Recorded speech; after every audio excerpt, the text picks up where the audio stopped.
In a New York borough, two crypto believers are working hard to educate and onboard their community to help them both grow their wealth and combat inflation. Here to unpack the challenges that the community is facing and why crypto poses some solutions is Bronx Crypto founder Julio Barrios. Julio, welcome to the show. Hello, Jennifer. Thank you so much for having me. Of course. Thanks for being here. Now, let's just start at the beginning. Tell me a little bit about the community in the Bronx that you're working with and what kind of drove you to offer this type of education to those folks. Okay, so Bronx Crypto is a community platform that I created. When I got into crypto about 8 to 10 years ago, I realized that there wasn't enough inclusion, there wasn't enough representation. And I wanted to see that. And when I got deeper and deeper into crypto and understanding the technology, I saw an opportunity. I saw an opportunity where people from the Bronx in my community, which are underserved and disenfranchised, could really own up to this and change their lives. Tell me a little bit more about that. For folks who have never been to the Bronx, what's going on in these communities? Why is crypto a solution that could change their lives? So, if you, I don't know if you noticed, but in 2021, the Office of New York City Consumer and Workers Protection Agency, they had a study and they found that 306,000 households in New York City were unbanked. And I found that that was uh, unacceptable. And I feel like with cryptocurrency, one of the basic things and fundamentals of cryptocurrency is accessibility, right? So as long as you have an internet connection, you can have access to financial services. So I think that's something very important that we need to capitalize here in the Bronx and in New York City. It's interesting you bring up that statistic. I think when people think about unbanked, they don't often picture big metropolitan cities like New York. And you're saying in 2021, more than 300,000 people who are living in New York didn't have a bank account, were operating outside of the banking system. Talk to me about crypto education because I asked that it feels seemingly easy to set up a bank account or set up an application where you can manage your money, but even people who have those things find it hard to operate in crypto. Talk to me about onboarding, education. Is it easy? What are the challenges that you're facing? So one of the biggest challenges that I face as the founder of Bronx Crypto is destigmatizing the space. There's been a lot of scams. There's been a lot of rug pulls, like for instance, FTX with the major collapse. So some people are weary and some people are not sure. But with Bronx Crypto, we try to give them trust. When they get information from someone that looks like them, they seem to let their guard down and actually take in the information better than they would just looking up YouTube and getting information from strangers. That's really interesting. It sounds like they can relate. They see someone who comes from their community, has the same problems, has faced the same challenges growing up, and they feel like I can trust this person. What kind of feedback are you getting from them? Are you like what are they saying? Take me inside of the minds of one of the people that you're working with. So one of the things is, some people think that crypto is a getting rich quick scheme, right? And sometimes a little bit more complicated than that, right? We have to learn the technology first, learn how these digital assets work, and where the potential and the investment opportunity lie. So one of the things that I'm working on is working with my government officials to make the crypto space safer. I don't want anyone to get hurt like many people who got hurt with the collapse of FTX.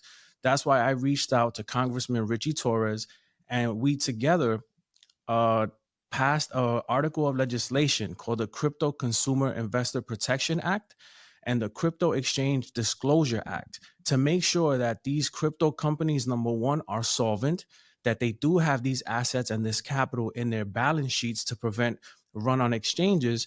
And also, to the Crypto Exchange Disclosure Act is to make sure that if these crypto exchanges are gonna do something with your funds, they have to give you you have to give consent. They have to disclose that to you. So the relationship between I and my broker should be sacred. It should be just as sacred as my relationship with my physician. When did you work on this b- bill? This was in 2021. And what's the progress been on it? It's still being discussed in Congress. You know, there's a lot of things going on in Congress, but I'm optimistic that it will pass. What makes you optimistic that it's going to pass? And the reason I ask you that is because we are yet to see any crypto legislation be passed in Congress. There was a glimmer of hope at the end of last year, and that seems to be gone now. General consensus is we're not going to get any crypto legislation this year. What makes you optimistic that this is going to get some attention? I think number one is the recent passing of the ETFs. It's a good sign. And another thing is we need to be vocal, right? We elect these people in power in politics. So we need to hold them accountable and make sure that they work for us because we're the ones who put them in these positions. So we need all of us in whatever city you are, whatever state you are, if crypto matters to you, you need to let your voice be heard. And that's what I've been doing. And if you notice, the space is evolving, the space is maturing. And I just came back, I was here in NFT NYC, and the projects, the growing, the building, the community is here, it's thriving, and it's not going anywhere. It's just getting bigger and bigger. So that's what makes me optimistic.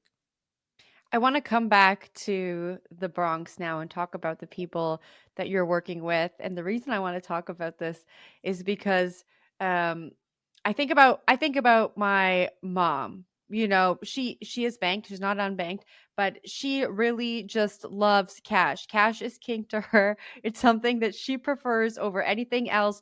That's what she puts her trust in, you know. She feels like that's her version of being her own bank. Are you finding that same, I call it a barrier to crypto onboarding, especially when we're talking about people who deal in cash and who who see that as like who put their trust in that over anything else? Yes, that definitely sounds like an argument from the baby boomers. Definitely understand. But if you see how technology is moving, look at all the methods of payment that we have. We have Venmo, Google Pay, Apple Pay, Square, PayPal. All these things are leading to the digitalization of money. And one of the things, and this is why I got into Bitcoin, is because I wanted to preserve my wealth. And if many Americans don't really know what's going on out there, and what's happening is that our money is devaluating. We're losing our purchasing power because of inflation and irresponsible monetary policies from our government. So I think people also need to be aware it's okay to be liquid, right? You need cash, but it's also good to start allocating into this space and taking matters into your own hands. Be accountable and take responsibility. I mean, I work in crypto, so I'm very very receptive to what you're saying. Are the people you're working with receptive to this? Yes, it's about 70% yes and 30% no. There's still a lot of people that don't trust it. And just to go back of the question you asked me previously, we're all waiting on Jerome Powell's speech. What is the Federal Reserve going to do? Are they going to cut the rates? Are they going to leave the rates the same? Are they going to raise them? And it seems like even if they leave the rates as they are, it's only going to strangle the middle class. It's putting so much pressure on the middle class that it's not sustainable. There's just so much debt on top of the system. And there's no way that we can change this with a march or a rally. That's why the invention in Bitcoin is genius. What do you think needs to happen to Oh, I didn't mean to interrupt you. Go ahead. No, and then going forward to the original question that you asked me, um, I think the Gen Z, the millennials, are in tune. They're interested. They want to know what's on the frontier of technology. So that's the 50-50 split where we have the young youth ready to take this on and learn this and use this, but then you still have the baby boomers who are just so fixated with cash and real estate. Now, what do you think needs to happen for true mainstream adoption, for what you're doing for communities in the Bronx to be widespread across all unbanked communities, across all communities in general? So one of the things I believe need to happen is we need to start using the technology and solving problems. That means one of the things I'm doing personally is reaching out to merchants, reaching out to Bronx businesses and explaining them, teaching them of how they can have more access to capital or more access to customers if they onboard via Web3 and use cryptocurrency as payments. So that's what I'm trying to do. I'm trying to sound the alarm. We have to start using this technology and empowering each other with it.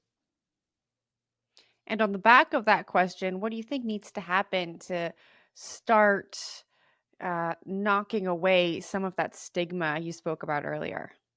I think we have to get some common sense regulation from our government.